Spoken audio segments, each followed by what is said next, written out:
Hello and happy Thursday. I was going to say Friday, but it's not Friday. And it's not Shadow Whispers in the Night. It's the mystical Carousel show that myself and Lynn are hosting tonight. We are taking over for Willow. Something came up, so we are doing the show tonight for her. We have a fantastic topic that we are going to be talking about. But beforehand, Lynn, how are you? You have a fabulous colour on you. Thank you. Thank you. It's the Welsh sun. I think we just had our summer, actually. That was it. That's it. And I was saying, I look like I'm dressed up like an Irish girl going on a night out. You know, you can't see anything. Like everything is like covered right down. I did have a lovely top on me with the V-neck on it, but it was dirty because there was toothpaste on it. So I said, no. It's my daughter. You can see everything on camera. Elsa, who's this now? Let me see. Noreen, how are you doing? Well, we're having amazing weather. Isn't it fabulous? But you know what? I will say, and I'll always say, I love winter. I know. I love winter. Don't you? I love winter. I like the dark evenings, and I like the cold. I know, but you see, when it comes to that, now I say that because I get too hot. And people say, even in winter, someone said to me, Jen, you're having a personal summer. And I'm like, the Exorcist, turning my head 90 degrees around.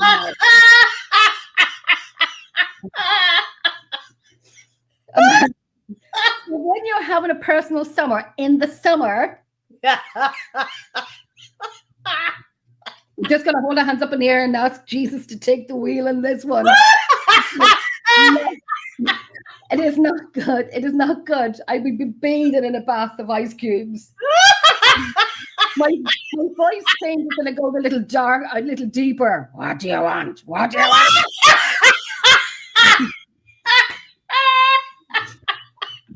It is true. I'm new to it. I have a fan here somewhere. Where is it? Oh, I have it here. Seriously. I have one that's so big that it covers my face, and I tell you, it's brilliant. It's absolutely brilliant, but my goodness. So I like the winter. And then in the summer, when it's lovely and shiny and we love it, it shows how dirty my windows are. And then and I tell you, the pipe is dripping from my drain, whatever's happening, and it's staying in my window. So I need somebody out to see what's going on with my drain. It's dropping. I don't know what's going on with it. So it's kind of like ruining my week. Apart from Jenny's woe and tribulations here in Ireland, what's any other crack with you? Any other crack before I keep huffling? That's just started. We just started. Yes, it's a lovely day today. Lovely day. But I've been the last hour. I've been thinking about possessions, right? I've been thinking about possessions. And I remember when The Exorcist first came out. Hi, Kim. Yes. Hiya, Kim. Hi, Kim. Oh, bless her. Kim, I'll give you a wee call later if you're up to it and if you're free.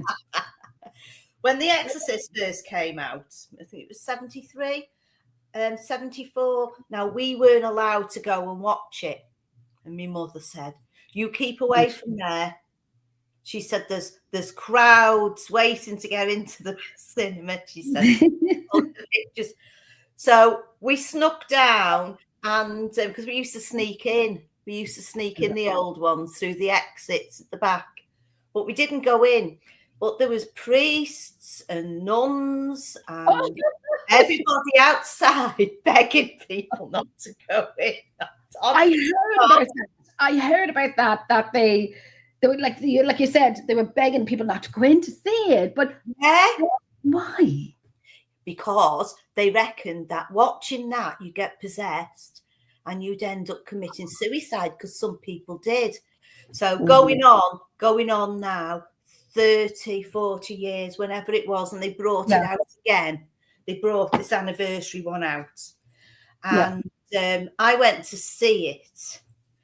And I was sort of like, well, what's it going to be? Because I was, well into the paranormal by then. What's it going to be? What's it going to be? Is it going to be as bad as they said it was? And do you know what? Yeah. Noreen says, oh, Godlin, I remember going to see The Exorcist at St. John's. Ambulances were outside. Yeah.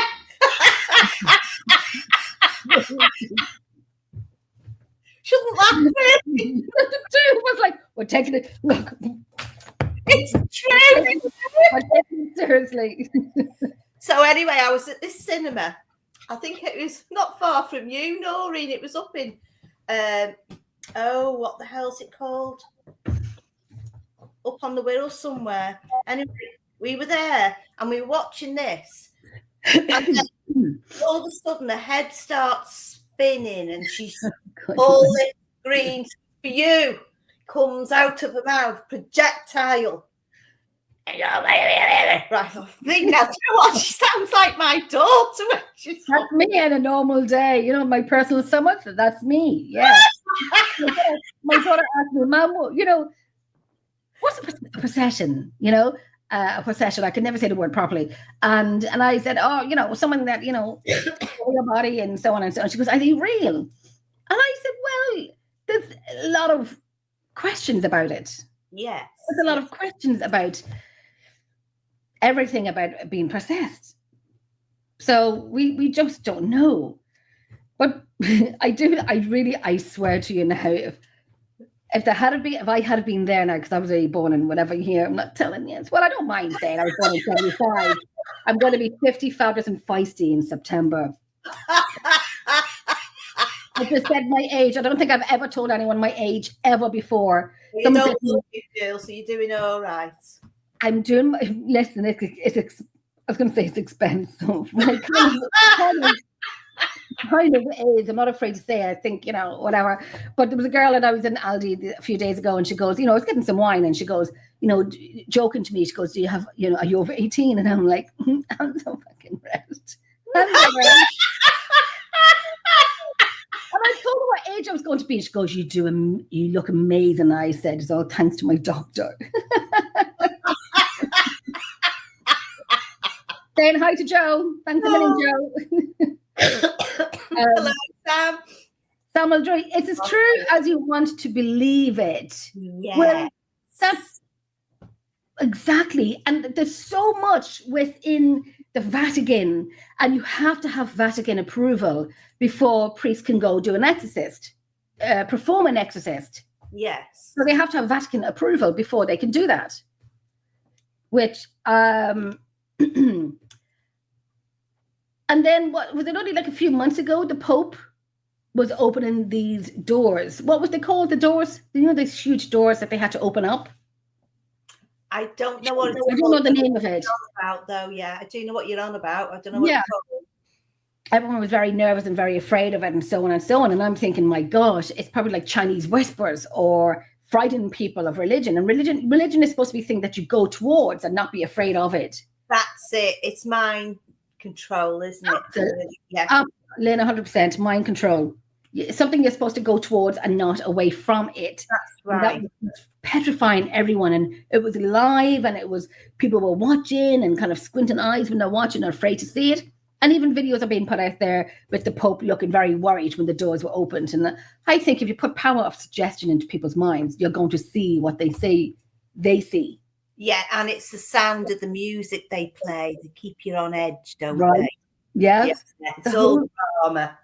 It's crazy. And the whole procession now, when the Pope had passed away, and the whole procession was these people coming down in the church, all dressed in black with these hoods on them.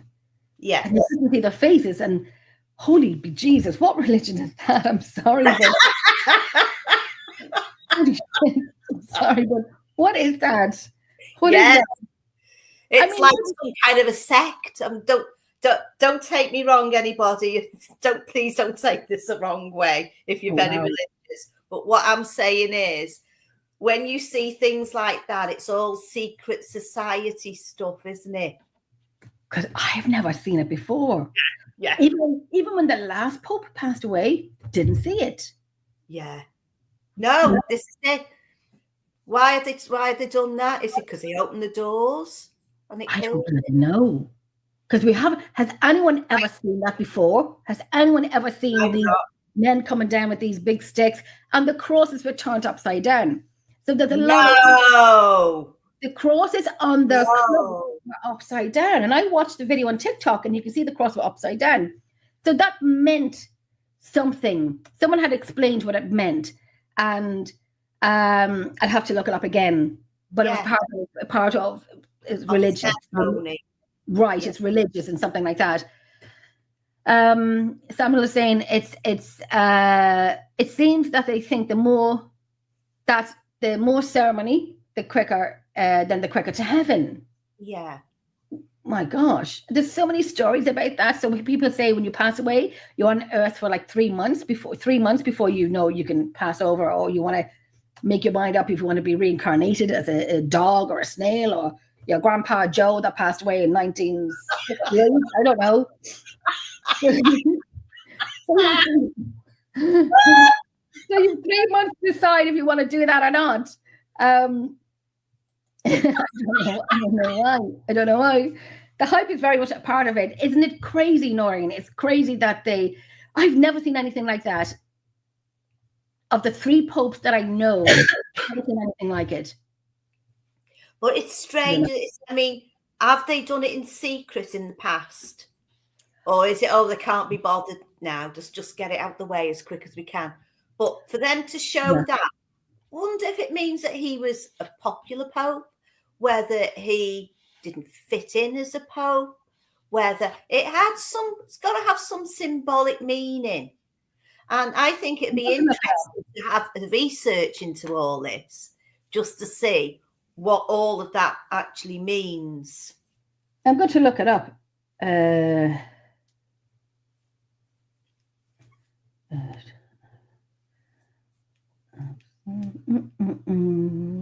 Because I worked through most of all of that burial thing with him. I don't know. So I only seen bits, but everywhere I went, they were all saying, "Oh my God, is it on again?" You know. Is it over yet? I watched a little bit of it last week, and I couldn't watch all of it.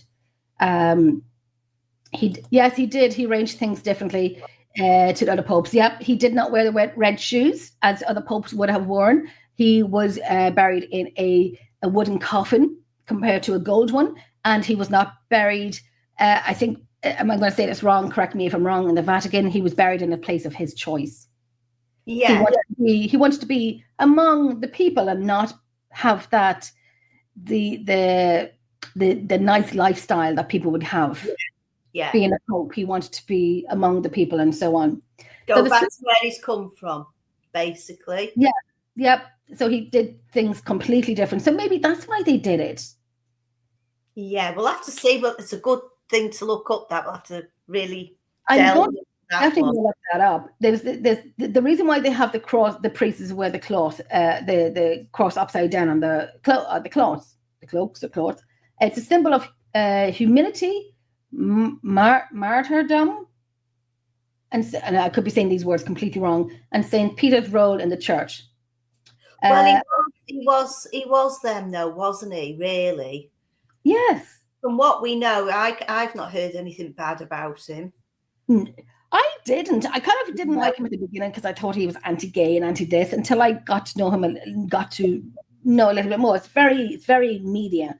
Says apo. No, these words I'm not going to be able to say, but I'll try them. Apocryphal origin. The tradition of Peter's request to be crucified upside down originates in the apocryphal texts, like the Acts of Peter, which are not part of the official Bible. Oh, right. So someone just said, "I'm no Catholic, but why are the hoods upside down?"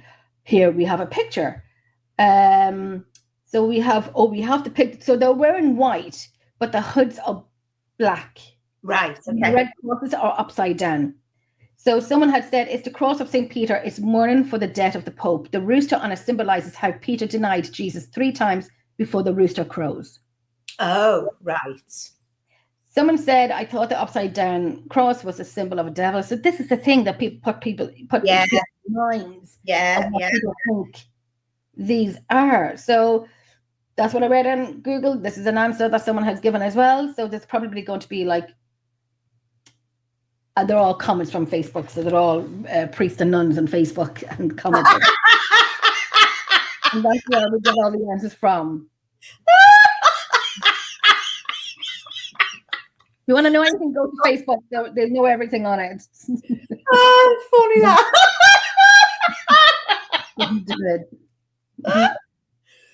So tell me what you've been looking up then, Jen. I have been looking up, as most people will know, Emily Rose, known as Anneliese Michael. She was a young German born in 1952 to a very, very religious family.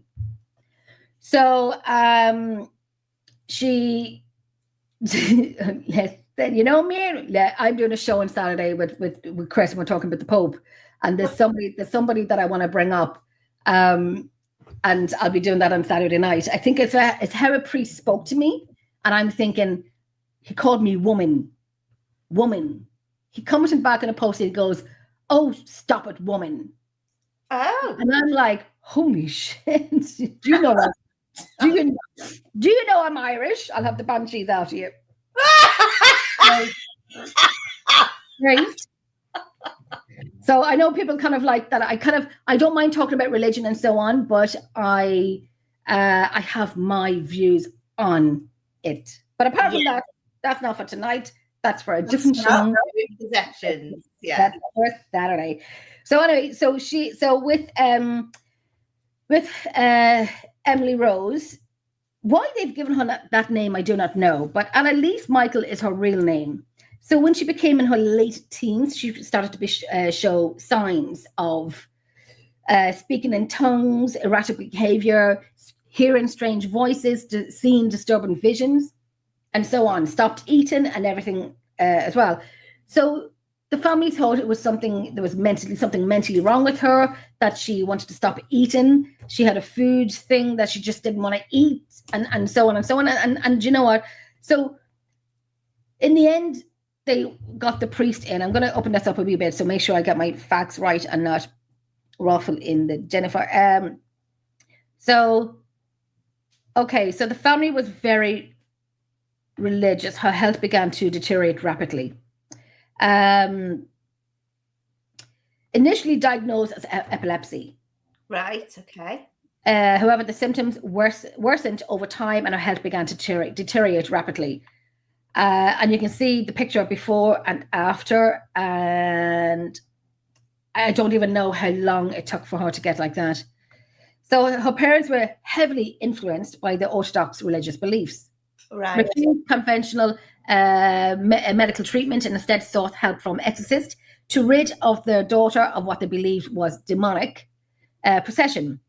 So over the course of several months, Anneliese underwent multiple exorcism sessions, which are pretty tough. From the people that I've spoken to before, priests that I've spoken to before was telling me about it, where rituals were conducted by two Catholic priests, Ernest Alt and Arnold Renz. That's a lot. So, and it came to like the lack of medical care that the parents should have sought out immediately. When she was going to a point that she could not even leave her bed because she had lost so much weight and she looked absolutely in not horrible, just a bad, I just shouldn't say horrible, I'm just saying horrible for her. But in a very sounds like she's got that slimming disease, doesn't it? And it could have come with depression and mental health depression. It could have made her feel like she couldn't eat. So when you sometimes think, oh, I don't want to eat, I can't eat, you can persuade your own body not to want anything, and you can start to starve yourself, which is not, they should have picked up on that straight away, really, shouldn't they? Excuse me, this is when she was born in 1952, so in her late teens, it would have been in the 60s, so they wouldn't really think anything. I don't know. Yeah, you look at all the models in the 60s. Look how thin they were. Excuse me. Yeah, that's true. I'm thinking, going through my brain here. So during the exorcism, Annalise's health continued to decline. The young woman was subjected to grueling and physical exhausting rituals, which included being deprived of food and water for extended periods. Yeah. In her weakened state, she suffered severe injuries, including broken teeth and bones. Oh. Shockingly, her desperate parents were convinced that these were the torments when necessary to free her from the grasp of the evil. Oh, Lord. Oh, dear God. This is what gets me so much, that the religion has done this to people, that they would think they're doing good when really, yeah, it's God-fearing that you're going to do what God wants you to do. And it's what you're brought up to believe. Things happen like that from your parents, and it's all passed on from their parents and their parents and their parents. Yeah. And you know, it's like when you hear a fable, by the time you get to it 500 years later, it's changed a lot. Completely. Yeah, Rexa, completely. Excuse me, my throat. Let me see. Yeah, it's just ridiculous. The fatal outcome, despite her deteriorating health, the exorcism persisted. Tragically, in July the 1st, in 1976, Annalise Michael succumbed to the relentless strain to her body and passed away at the young age of 23. Oh, bless her. An autopsy revealed that her death was due to severe malnutrition and dehydration, highlighting the grave consequences of overlooking her health condition in the name of spiritual belief. Yeah. And this is where I might have to mute my microphone.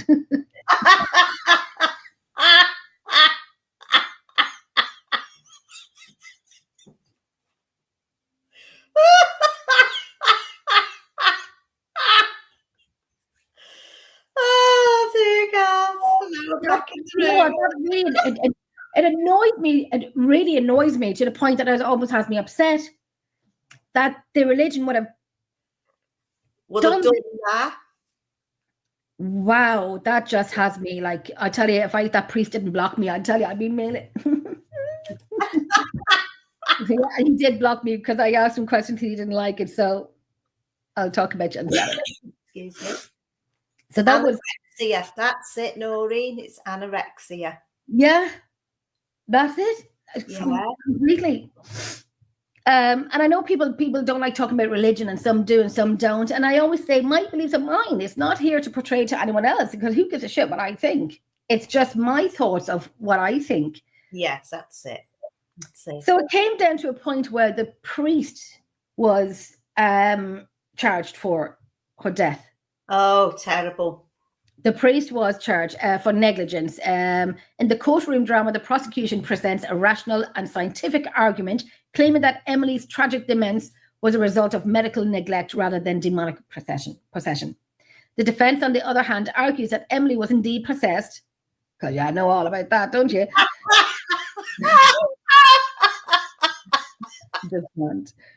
And that the exorcism was a necessary spiritual battle to save her soul. Like, these are lawyers, a defense team, obviously. What would you know? What would you know about demonic possession? What would you know about it? They haven't got a clue. They haven't got a clue. Don't. You're being paid. You're obviously being paid. So you have to do that stupid job. As the trial unfolds, the audience is confronted with a riveting clash between faith and logic. Yes. As well as the blurred lines between the supernatural and the reality. The court's sentences were masterfully portrayed, showcasing powerful performances from the legal teams, witness, and the accused priest. Ultimately, the trial leads to a thought-provoking and ambiguous conclusion, leading the viewers to contemplate the mystery of the human psyche and the existence of evil. Oh. So I know the priest was done with it, but it says here now, in real life court case, the real life court case that followed the death of Annalise during the exorcism was equally controversial and heart-wrenching as seen on screen. Annalise's parents and the 2 priests who performed the exorcism were charged with neglect homicide. As the court attempted to determine whether the girl's death was due to lack of proper medical care or genuine demonic possession, in the courtroom, the medical experts provided explanations for Annalise's behavior. I go medical, attributing to the underlying medical conditions. On the other side, the defense argued that traditional medicine was ineffective, and the priests genuinely believed they were fighting evil spirits to save the young woman's soul. So with that, I would go on this route. I would go medical on this. I would. When you have a defense team come up against you, what they would know absolutely jack crap about. Yeah. Possession, demonic possession and whatnot. And it was just kind of getting the parents off and whatnot. Yeah. And I'm glad they were charged for it, because they should have been charged for it. So I'm glad they were charged for it. And this girl did not have to suffer the way she suffered for the sake of religion. Shame, isn't it? Imagine if they'd done that to all the girls or the boys who were anorexic. Could you imagine? It's not okay. Hi, Joanne. How are you doing, my love? It's okay. Oh, you missed Jennifer having a moment. Jenny had a moment. That was a moment with Jenny with a religion. Well, I found a really interesting one, and it's about a guy called Michael Taylor. And this kind of happened around about 1974. Mm-hmm. And he apparently had 40 demons inside. Okay. Right. And I watched it all through, and it was a bit, oh God, this is awful. But there's no video evidence of families or anything like that. They did film some of his exorcism, but there was no video evidence of the family in that. So he attacked his wife. This is how it started. When he was being exorcised, he would spit and he was growling. Now, I heard that I'm absolutely no expert at anything like this, right? But you do hear about them talking funny languages and growling and speaking in tongues, as they say. Speaking in tongues. Yeah. So the things he was coming out with it included blasphemy. They tried to rid him, right, of blasphemy, bestiality, incest, and more. Now, he still had 3 demons that were remaining after 8 hours of this exorcism, right? So now these were anger, murder, and insanity. How would they know? How would they know what they were? If they didn't, if they did not record it, you said they did not video it. What year was this in? What year? 1974 this was. Right. So, I mean, there's been other cases where people have been videoed and whatnot. So they can have. Yeah, it's correct. They could have been videoed with it. So what happened with this chap, right? So these three anger, murder, and insanity, they didn't clear. So these got a deep hold of Michael. So the priest sent Michael and his wife home to have a rest. So they got home in the early hours, and then tragedy struck. So at 10 a.m. the next morning, Michael would attack his wife, Christine. 2 hours after they got home, he strangled her, gouged her eyes out, tore out her tongue, and ripped apart her face, all using his bare hands. He then turned to the poodle, and tore it limb from limb. With blood soaking from his body, he was found by a patrolman walking naked and stumbling around the street, shouting, "It's the blood of Satan." Okay. He was found not guilty, Due to insanity, he served 4 years in a mental asylum before being released. Okay. Released. I can't understand why he was released. I might have to mute my microphone again.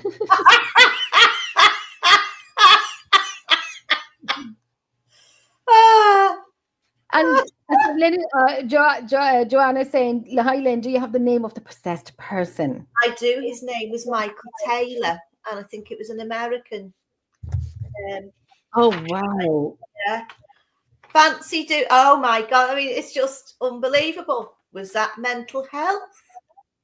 I have written down mental health. I have literally written down mental health. Yes. Where I do, and I know a lot of people will say, and I have said it before, only in the last few weeks and whatnot, people have said to me, "Oh, Jenny," they kind of threw crap at me and they blamed it on mental health. Excuse me. Okay. And I understand that. I genuinely understand it. But when people are being arses with me and they blame, oh, it's not my fault, it's my mental health, blah, blah, blah. I'm just saying, I've got DGAF. I'm DGAF. I don't give a fuck. Sorry, I didn't say that out loud. Because I use it as an excuse to be absolute plonkers to me. And I'm kind of I get it. I get it. We definitely have trials and tribulations, and people do not come for me when I'm talking about mental health, because each have their own opinions, and I'm not saying anything is wrong with it. I'm not in any way, shape, or form. My God, I go through my own things. But if I'm being an arsehole to someone, I'm not going to say, well, it's my mental health. I'm being an arsehole. That's okay. It's okay. That's okay. Don't do it. Sorry, people are probably going to hate me now. No. I know I've worked in mental health for years. Right. No, I know. I get it, but don't be an arse to people. Don't be an arse, Well, you're right.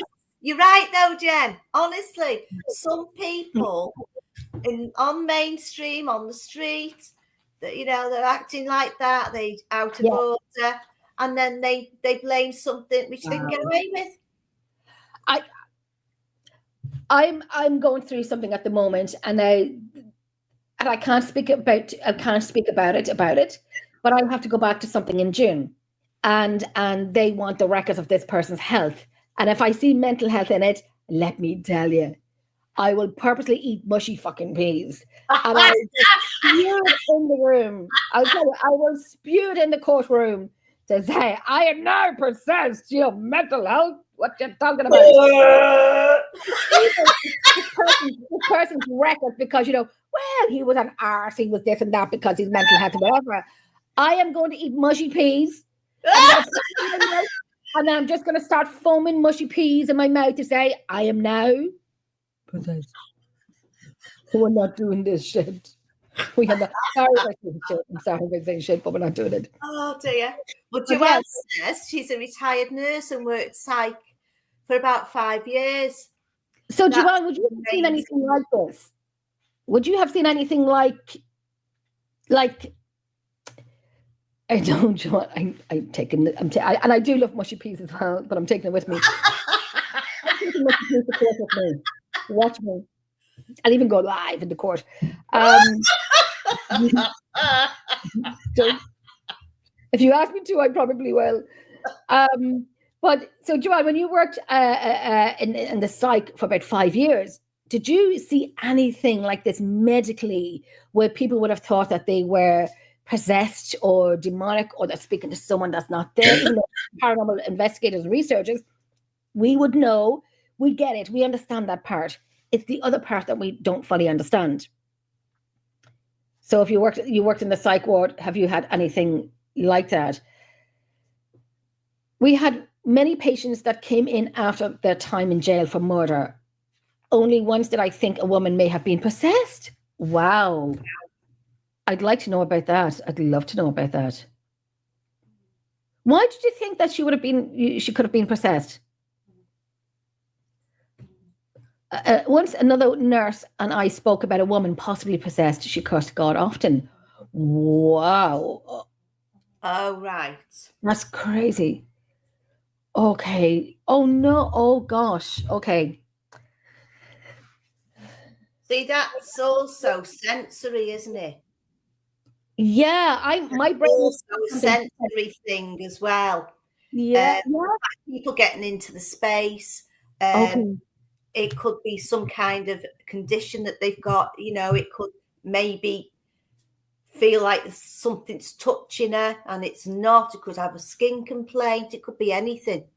I also, my brain is kind of going another way, where if anything had happened to her when she was younger or a little older, would she have gone into that as well?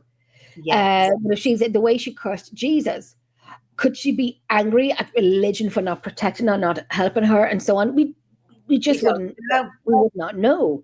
No. That's really interesting. That's an interesting subject, isn't it?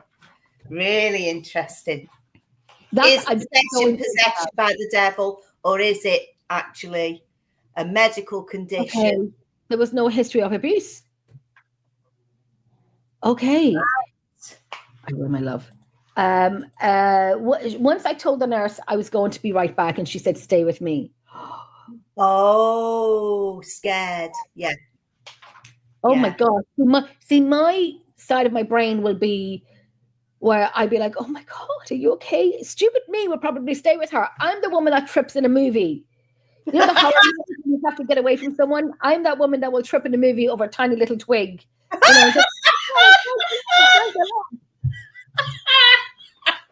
I'm that person that will trip, because I'd be saying, "Okay, do you need?" Because the sensitive side would come out of me and say, "Okay, I'll stay with you. Sit and talk with me." Blah blah blah. She'll probably have half my neck chewed off by the time someone came down to help us. I watched too many movies. And then she dragged you back in again. Yeah, you see. Yes, my darling Kim, I'll give you a wee buzz later. The show. I'll give you a wee buzz later, my love. Yeah. That's what I think. And it takes one to know another, if that makes sense. Yes. It takes one to know another. I'm absolutely with you on that one. Right. Absolutely. Yes. And that's why I get KO'd, because I'm too soft. And then it'd be like, I couldn't stop laughing, but I stayed. Oh, you did. You see, that just kind of sits with my chest. That sits with my chest. And oh my gosh. See, Noreen says certain vitamin deficiencies can cause hallucination. Yes, and so can water infections. Unbelievable, the stuff that you can see if somebody, especially with older people, but it depends how bad the infection is. They're seeing people dripping through the ceiling. They've got hundreds of people living with them in their homes. And there's all sorts going on. There's fish flying around the rooms. Yeah. So, if you spoke to somebody young and they were coming out with all that, what would you think? You think that I'd be thinking that they were on something. Yeah. They were taking something. They were on something. There's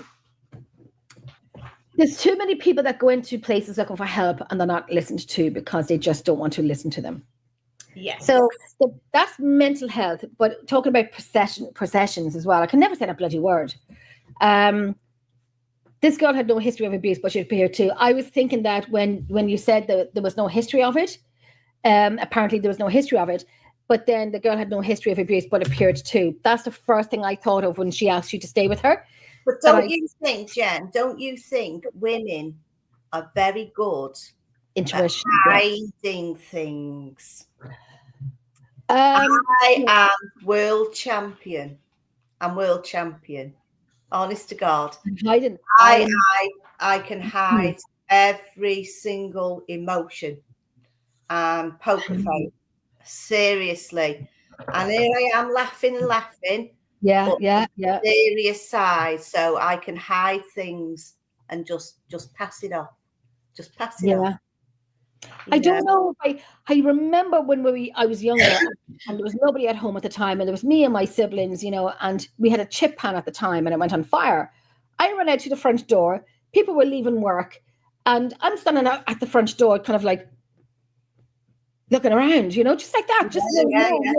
And the woman come over, she goes, Jenny, I know by your face there's something wrong. I'm like, I could be like a dog. You could tell by my expression there's something wrong. It's like, oh my God, there's something wrong. There's a fire starting on in the house. So she knew by my face that something was happening. And I know a friend of mine, he would text me, he would say, Jenny, what's wrong? Like, nothing's wrong. He goes, I know by answers. Yes, no, maybe, blah, blah, blah, blah, blah. Yeah. There's nothing wrong. And then when we video call, I'm wearing a tinfoil hat. And I'm like, how would you know there's something wrong? What am I thinking? What am I thinking? How would you know there's something wrong with me? I'm a bit of a devil for saying what I think. It's not a bad thing. It really isn't a bad thing all the time. Or showing my emotions. Jesus Lord, I don't know if it's this time where I'm just like crying over anything on TikTok. Like, 1 minute I'm laughing at TikTok, next minute I'm crying on TikTok, and I'm laughing, I'm crying, and I'm like, oh, and I comment on TikTok, and it goes against what you can say on TikTok and whatnot. I'm like, I can't do right or wrong recently. I can't cry, I can't laugh, and I can't tell people what I think. Nothing. I just sit here for the rest of the show.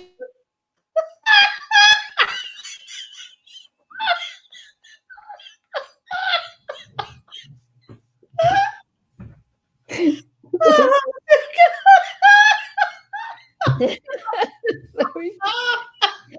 It's my trend. Oh my God, let's get back to the our topic. Jesus, Jennifer can run off. Yeah. I've seen vitamin deficiency manifest like psychosis. Yes. Wow. Yes. Okay. And they were terrified. Oh my gosh. You see,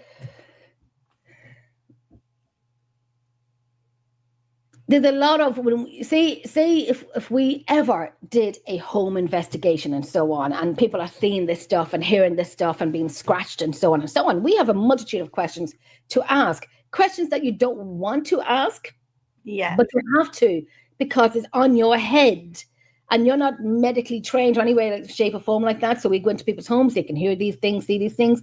We ask, do you have... a memory can cause a psychotic break. That's the thing. They can put it into a little box, put it away. Something happens that will trigger them, and then that's the straw that broke the camel's back. Yes. Memories. Yeah. Okay, and that they would and people think you're having a mental breakdown. You're having a mental breakdown, but you're not. You're going through grieving and emotions. Yes. I know what I'm talking about.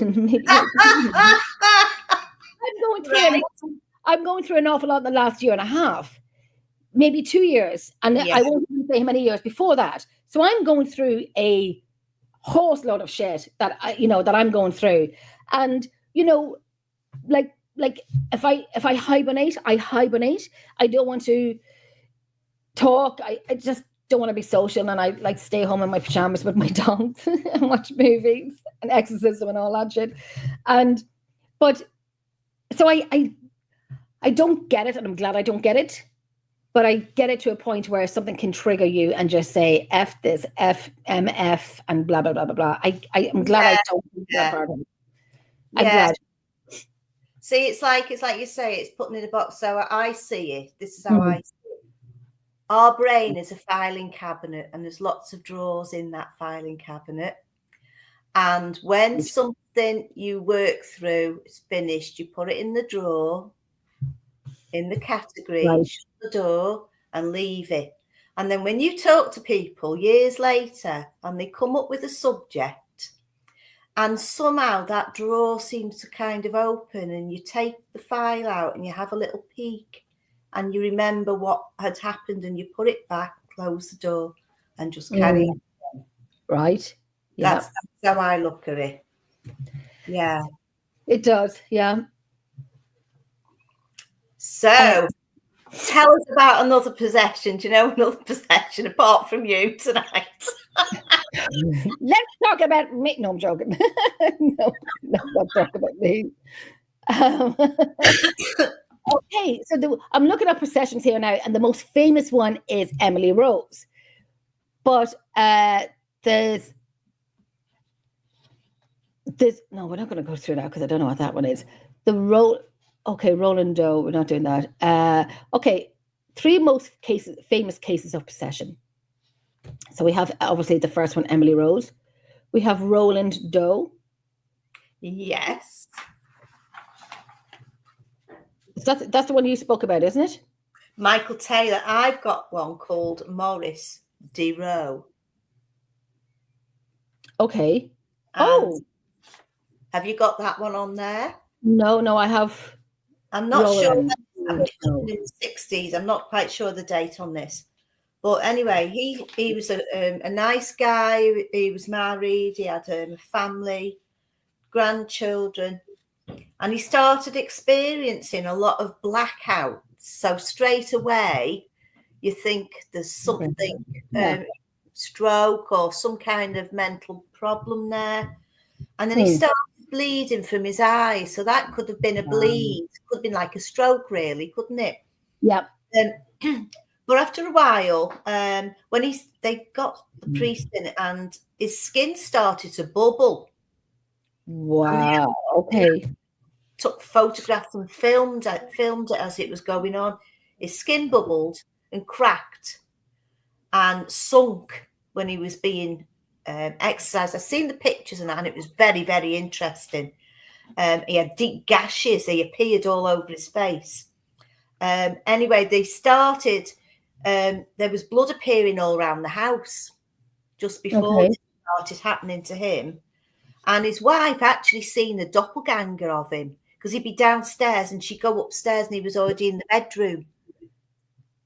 Even though he was sat downstairs, it caused a doppelganger. But he appeared apparently around the house, and also his eyes turned into like lizards, like a cat's eye. Okay. People. So his eyes changed. Any pictures or anything like that? Yeah, it's all on that. If you look him up. Okay. What's his name? His name is Maurice, which is Mouric. DeRoe, DEROT. Okay. I thought that was interesting because you could actually see it happening. And when they had 3 or 4 fellas round, it could have been priests when he was doing it. Yeah. And you could actually see him changing. Now, I thought, that's what you call a possession. That's a really interesting. That one, definitely be looking that one up. Definitely. Maurice DeRoe. And there's a video, obviously, on him. Yes, there is. Okay, that's interesting. Any result of that at the end of it? Anything that came from it? Did they say he was possessed? Well, they said he was possessed, but I didn't see the whole lot because I was busy trying to find out all this. Hi, Wayne. Hey, Wayne. Hope you're okay, Wayne. We hope you're okay. Yeah. Bless you. We're still here for you, mate. Still here for you. Definitely. Yeah. But the end of Poltergeists, what do you think of that? I like it. I have to say, no, well. No, let me get it right. Because I'm thinking of the Enfield. The Enfield was the one in America. No, that's the one in the UK. It's one in the UK, yeah. Okay. Oh no, I'm thinking of the Entity in America. The Entity. Oh, do you know what? I've got that film. No, you can burn it. I watched it when I was a child, when I was a young teen. And it was a Saturday or Sunday afternoon, very beautiful weather out. The curtains were closed. My sister put the movie on. We all sat there and watched it on, video cassette. And we all sat there and watched it. And no, there was trigger things there for me. And even to this day, if my kids are not in my house, I will not shower. If my kids leave my house for 2 weeks, trust and believe, I will not shower for 2 weeks. No, I won't. I'll never. No, I will just use extra deodorant. I am not foreign without my children in the house. And I just, that movie did it for me. It never left me. No, I'm the same. Oh, listen, Honestly. It scarred me. It proper scarred me. Yeah.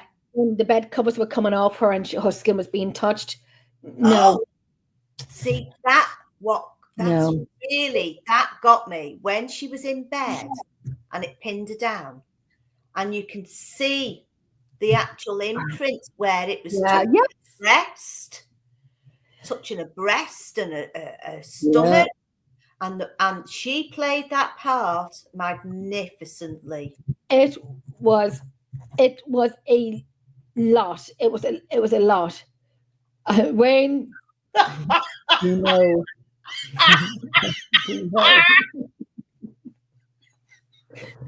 We know, Wayne. That was mine sometimes. Just saying.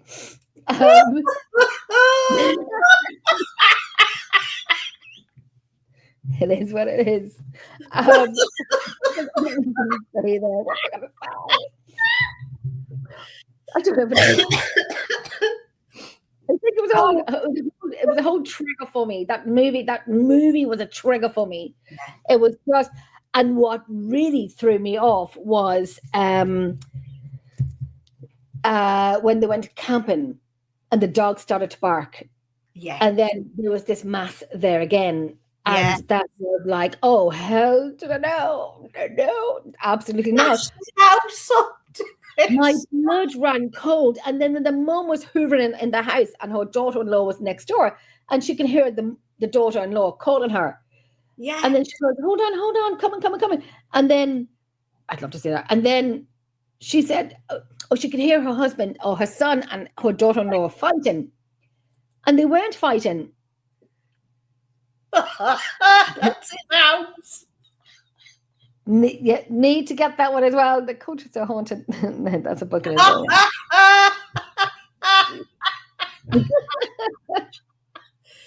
Oh dear God. Oh my God.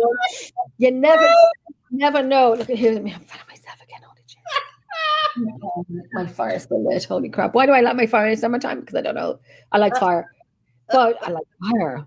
But so yeah, the entity and so on and so on. And then when she moved to a different home, it followed her again. Yeah.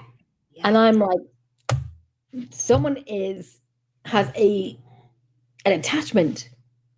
Yes, I thought it was more of an attachment. Yeah. Absolutely. I know. That guy that she went to at the university. Yes. I thought he was dead dishy at the time. I don't know whether I fancy him now. But anyway, he helped her. And it's the experiment they done. They made the house exactly as it was, didn't they? Right. Put her in a vulnerable position. Yeah. And trying to capture that poltergeist, whatever it was, trying to capture it, but put her into a certain position. And we get it. I know when the priest came, and the priest came to the home and so on. And, you know, there was, I think it was water coming from the walls, I think. And then... was it nitric oxide? It freezes, doesn't it? Yes, yeah. And it just, even they were kind of like, yes, there's something going on with the house and so on and so on.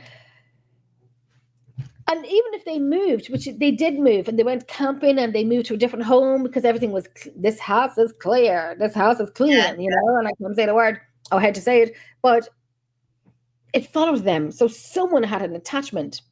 Yes. It's kind of like, we know when we do investigations and so on, and I'd say, when I go to a location for the first time ever, like I've never been there before, obviously, and I listen back to audio and I'd hear the name Jenny. Always, with one particular man, always saying my name, Jenny. Yeah. And then I'd be thinking like 4, 5, 6 years ago, I'm like, WTF, you know. Nobody knows me there. What's happening? Who is it? Then I heard him say my name in my house, which I heard myself, have it on recording and whatnot. So you don't know if you have an attachment. I know my twin, she lived in the UK, and herself and her now husband lived in the UK, and they lived with a woman that they worked for. And beautiful house, had a horse and lovely house and so on and so on. Every time she moved, this guide would be with her. Okay. No matter where she moved to, would be with her. So they moved into this house, and they'd go to the pub across the road. When it was our birthday, Vicky and her husband and this girl would go to the pub across the road, so close you could throw a stone and hit the door. Yeah. So when they got back to the house, Vicky's birthday cards were up on the fireplace. And the fireplace is, that the high, thick wood that would be very high up that you can't have. Her birthday cards would be up there, and there was coins all on the ring of a lampshade in the living room, to acknowledge it's Vicky's birthday and so on and so on. My other sister went over to visit Vicky for the weekend, something like that, and she was just petrified. Every night time she'd go to bed, she was petrified, wouldn't talk about it, wouldn't tell Vicky anything. Vicky did not say anything to him. My other sister said nothing. When they were outside in the balcony one night having some drinks and so on, they'd have to go through the kitchen into the living room. And every time the TV went on, Noel, my sister's husband, would have to go in and turn it off and say, "Right, Hank, that's enough. Stop." Like the TV... I told him Hank. So the TV was unplugged, and it was like, "Hank, stop, leave it alone, blah, blah, blah, blah, blah." Anyway, so there's one time when Noel walked from the living room back through the kitchen onto the balcony, there was this heavy wooden table and chairs, and the chairs were stacked on top of each other. That's poltergeist, isn't it? Yeah. When I heard Vicky said that to me, and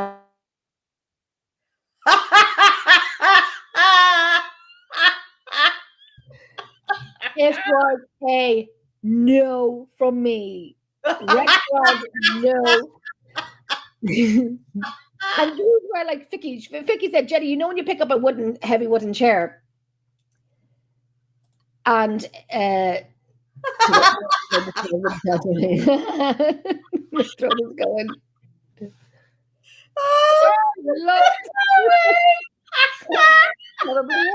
Probably is. And Vicky was saying to me, "Jenny, these table and chairs were like the heavy, that real wood, heavy wood. Like you need people to pick it up and help you to carry this. You couldn't drag it." She goes, "These chairs," and I said, "Were they on top of a table, like, on their flat arses down on the table? Or were they standing on the table, or were they on top of each other?" And she goes, "Jenny, they were on top of each other." Oh. And I said, how did you not scream? How did you not call me? I think back then I know I wasn't doing paranormal at the time. But no, she said, "No," walked onto the balcony, and Vicky said, "Jenny, he was white as a ghost, like he just could say nothing." And no one told my sister who was staying there for the weekend what was going on. So when she was going home the next day, the weekend after, and she said, "Vicky, there's something going on in this house." And Vicky goes, "Yeah, I know, we just didn't tell you." No one said. My sister said she had the blankets over her head, and she said she was sweating, roasting, but she could feel someone was in the room with her. It just was like ice cold. So his name, he's friendly Hank. Friendly Hank, he loved Vicky. And I don't know if he'd like me. "Hello, oh, my little girl is just walking up from the drawer. She's walking up from the drawer." She's walking up from the drawer. Oh, baby, look. He sleeps in the drawer beside me because she cannot be 2 inches away from me. I know, Mama. Oh, look. She cannot be away from me. God bless her. Mama's here, love. I'm going to put you into my suitcase when I'm going to Scotland. I'm going to dress up like a little girl and pretend I'm taking my little child with me. I'm going to disguise her as a little. She's a little girl. I'm going to get away with it because she looks like a little girl. She is a little girl. I'm going to disguise her and take her with me, and then I'm going to bring her to Lois so Lois can look after her. Yeah. He's got girl, my little love bug, my little darling. Mama loves you. He's in the shadows. I tell you, this guy Hank. So I'd like to know more about him. I'd like to know where he has been to, and so on and so on. I don't know how long. Let me see. One other person. Let me see. Oh, I knew that wouldn't go through. Okay, another guy Roland Doe, 1935. Right.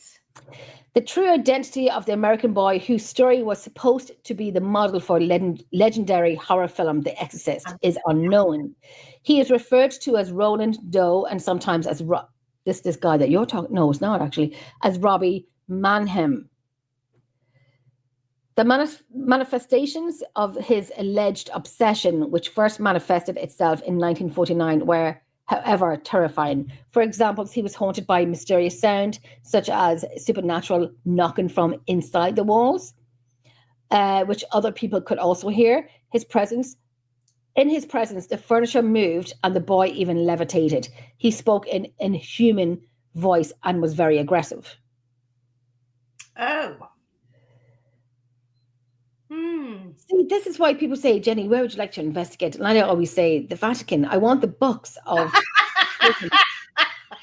and the Vatican. I want the books of exorcisms and the Vatican.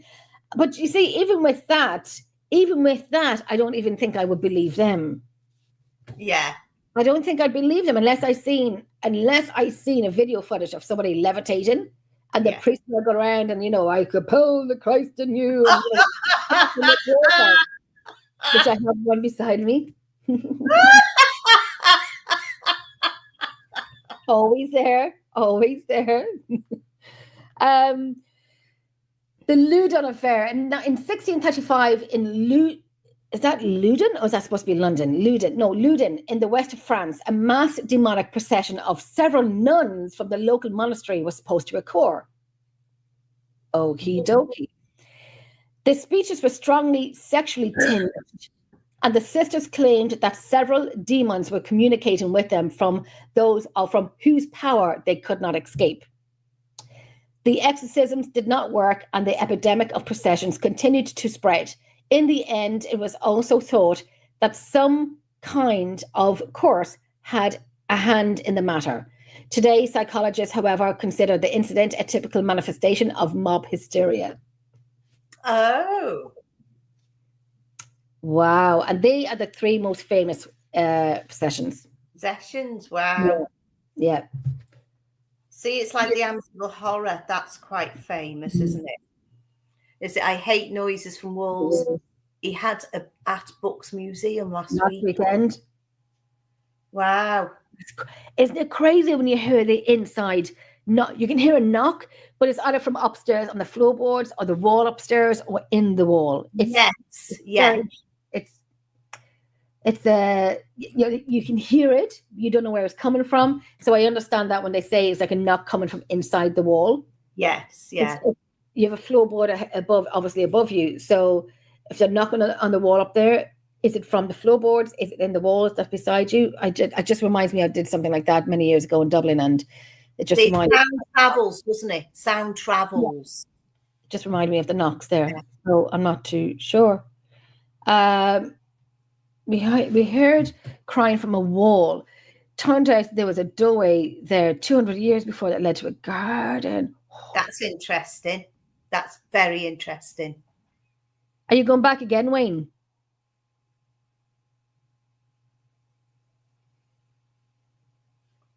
Waiting for the answer. Do you know what? I was sitting here going into a daze. I don't know why I'm waiting for the reply. Wayne, come on. I just think that's really interesting. Crying from a wall.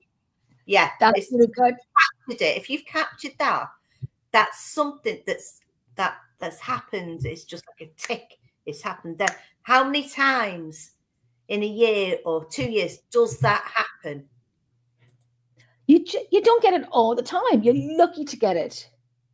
We didn't get to investigate the whole museum. That would be brilliant. That would be really great. And I know you go lives on your investigations, but even for this one in this particular area, just kind of like take it before 5, 6 people in with you so we can hear it ourselves and just do a private one. I'm not telling you what to do, but I would like if you did do it. That would be worth going to, wouldn't it? It really would. Even on a live, like not on a live, but on a video call, that only a certain amount that of people like us, could hear it for ourselves. Yeah. Put next to it. Do not feel into. Oh, shuckers, where are you? Oh, feck. Whoop. was last weekend. Excuse me. What was I doing last weekend? I had a shopping last weekend. I'm gonna go and have a look at that on TikTok. Yeah. Can you still watch it on TikTok? I'm sure you can still watch live on TikTok, can't you? I think you can. I'm not sure. I don't know how long we have left. How long do we have left? How long do we normally go on for? Oh gosh, about 1 hour 15, something like that. Okay, I'm having a look for one more story. Okay, so okay.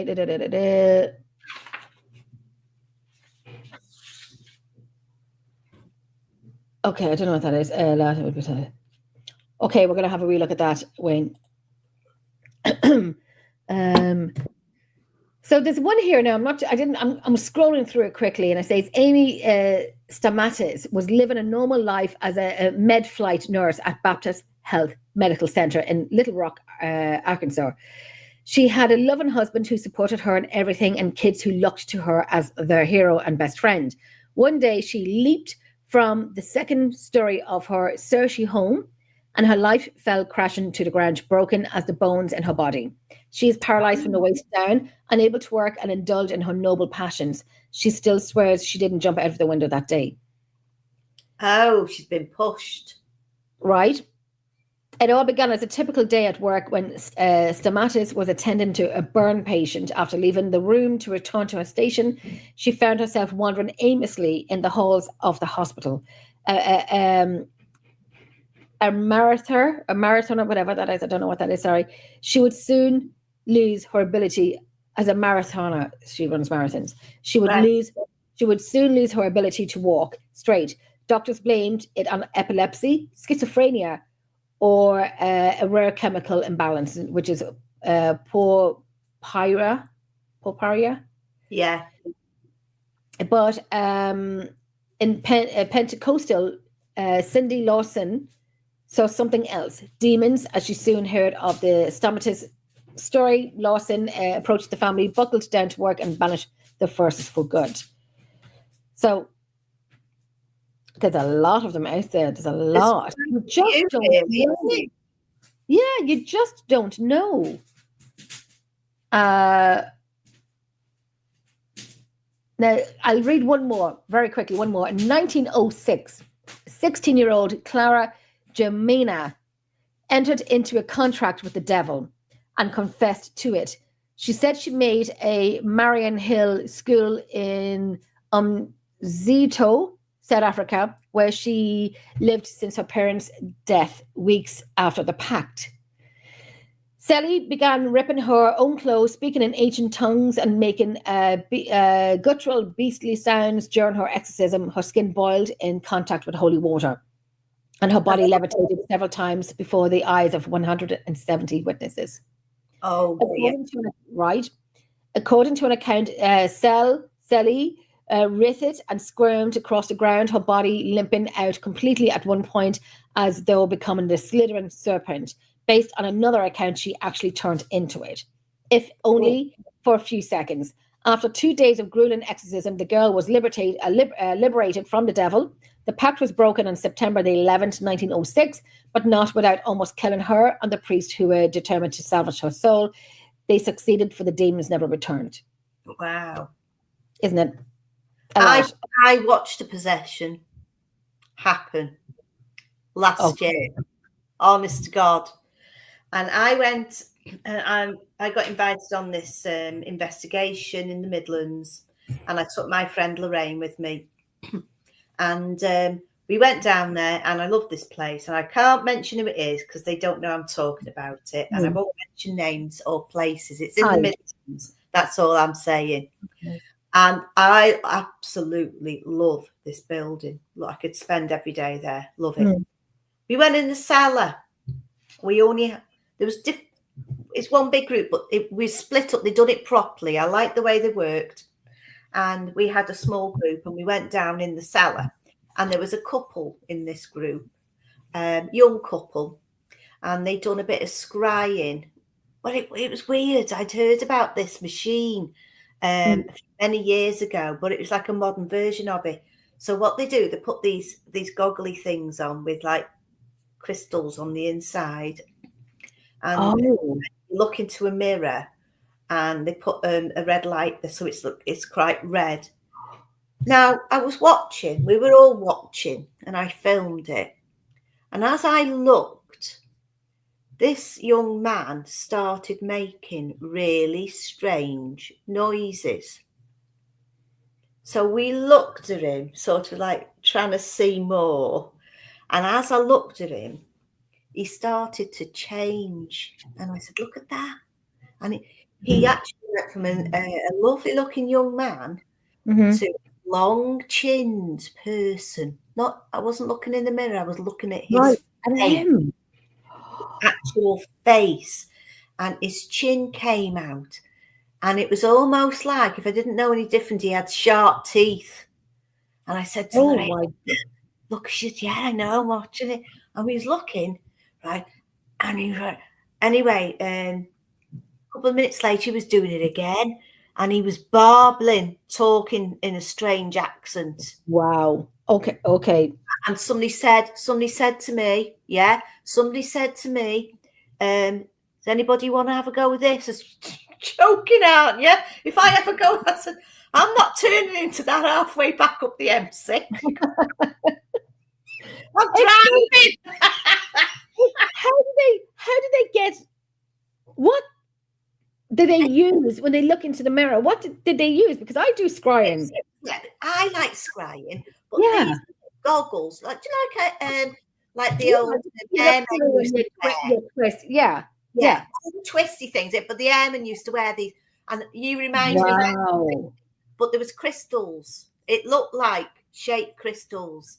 So whether that had an effect, and I think he had his ears covered as well, whether that had an effect on his brain or what, I don't know.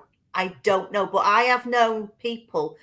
That just gives me an idea what you've just said. Sorry. A similar situation, not in a house, but in an open area where they used to go and meditate and use this old-fashioned thing they used to put on their eyes and listen to stuff. And when they took these goggles off, they'd be seeing thousands of people. Wow. Now, yes. It's crazy because it's hard enough doing the scrying as it is, because I did it about 10 years ago and it frightened the bejesus out of me. And I said, no, people behind me disappeared. And I'm like, I snapped out of it. I did it again this year. I started doing it again. I did it in Castle. And one of the women looked at me and said, Jenny, I'm not even looking in the mirror. I'm looking at you and your face is changing. Yes. And they said, Jenny, your ears are getting bigger. And I'm like, these old things, do I need them any more than what they are? And they said, everything was changing on your face. Yes. And I'm like, in the mirror, I had lost myself for a second. Where I could feel myself. And I'd say one particular word, sentence. Show me your face in my face. Yeah. So I look in the mirror and I stare at my eyes in the mirror and I said, show me your face in my face. And I'd say that, and I'd probably say if I'm doing it for 15 minutes, 20 minutes, I say those lines sporadically, but I do keep saying them. It's crazy. It's crazy. One of the women looked at me and said, Jenny, your face is changing. Even when I'm looking at you, I'm not looking in the mirror. I'm looking at you. Your face is changing. And sometimes it got too heavy that I had to kind of like close my eyes and snap out of it because I don't like that particular room in Castle. Yeah. So, Maureen said, I've used light goggles when doing the SS method. Now, maybe that's what it was. I don't know. But what I do know is they took him out of there and they had to help him outside, and he was still outside when we came out of the cellar. So very interesting. But that put me off using them. I'd never use them. I wouldn't even, because looking in the mirror itself with the candle in front of you, people are behind you, but I made sure I think one person kept looking in the mirror, which distracted me a little bit. So I'm kind of like, did you say something? And she said, yes. And I said, but what you said there gave me an idea of what to do. Maybe Wayne would do the same thing. I'm not too sure. when we're doing the scrying, is to do the estes as well with the scrying. Yeah. I don't know if, listen, it's trial and error, you know, so you're doing the estes That's it. at the same time and see what happens, you know. If my face, yes, Yeah, that's 100%, Wayne, 100%. no, yes, absolutely. Do you know the best one I've ever seen, apart from that guy with the possession in the chin, right? The best one I've ever seen was in Peg in Flintshire, and it's a big Jacobean mansion. And in one of the rooms upstairs, they had this massive, massive mirror, and it was used for scrying. Very interesting mirror. I wouldn't touch it because I've got the thing. I get attachments if you can feel it. Yeah, I get attachments. It's with wood. Certain wood I could stroke. Lovely. Yeah. Other woods I go near and I have to come off. You'll feel whatever it has, whatever it has, you take it. Yeah. It has a big, thick mirror, a piece of wood round this mirror. And I took a group of people up there from work, and our manager came, and she was only a young woman, and she'd not long lost her dad, so she had a boyfriend with her who was a policeman. And we were there, and they were all doing this scrying. So this lady who was in control of the group that they had there was telling them how to do it. So they said, "Do you want to go in?" I said, "No, I want you all to go and experience it. Whoever wants to do it. I've done it lots of times. You go and have that experience." Right. But my manager was too scared. So she did it in the end. So she put the mirror, and it's a massive mirror, and she put this this light there, and we were all looking. It was a big room. We were watching what was going on, and this man appears at the side of the mirror, walks over to her, and stood right next to her and smiles down at her. No. We all witnessed it, and she dropped the torch and started screaming and ran out. So her boyfriend went and brought her back in again, and I said, "You all right?" She said, "Oh," she said, "it just frightened me." I said, "Who was that?" She said, "I think it was a relative of mine because it looked very similar to her." But he walked in, and he was quite tall. He walked in from the side, but she got back up there again. Okay. And she had another go, but nothing came. But I went on there and I turned into a fat little boy.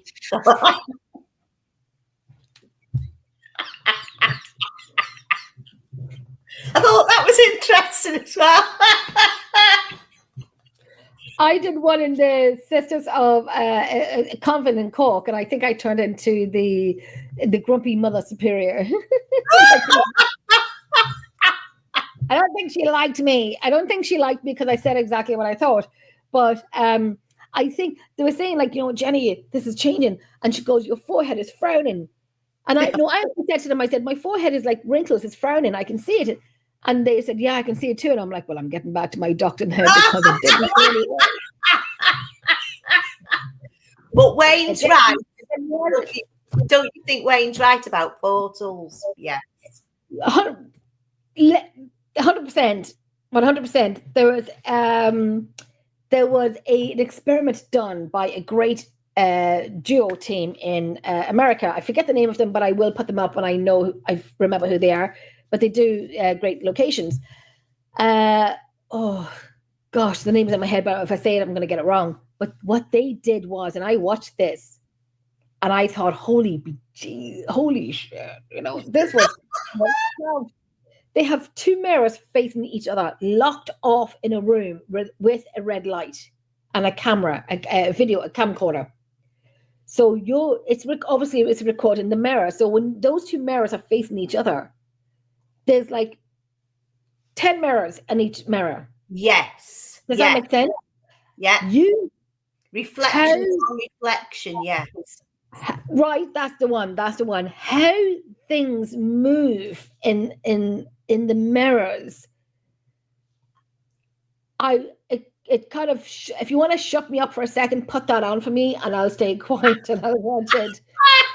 So you know, when you're trying to get a child to shut up, put that in front of me and I'll be like, trying to figure it out because it was just there were things. People are going to say, "Jenny, put me in front of 2 mirrors," and Jenny be like, "It's okay, I'll be back in a second." Jenny's very quiet, isn't she? Yeah, she's watching the mirrors. It's okay.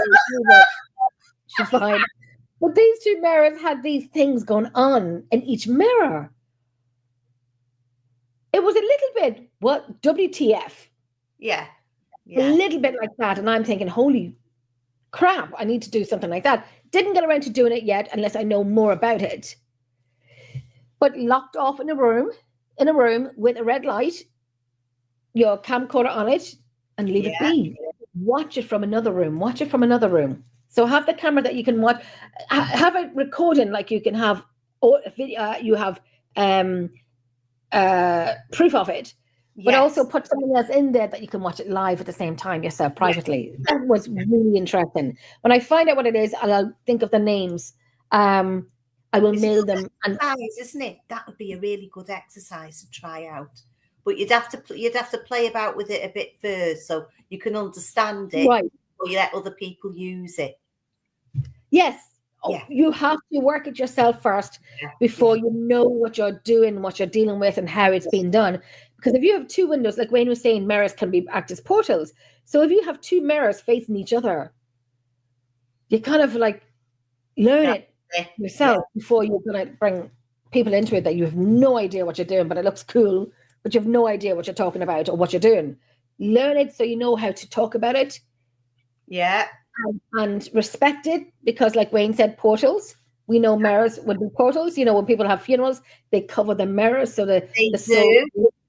Yes, they do. Open up the window so the souls can leave. So mirrors play a big part in it. So, and I'd even think of going as far as these ideas. Oh, Jennifer, what is happening to me? Ideas are coming to my head.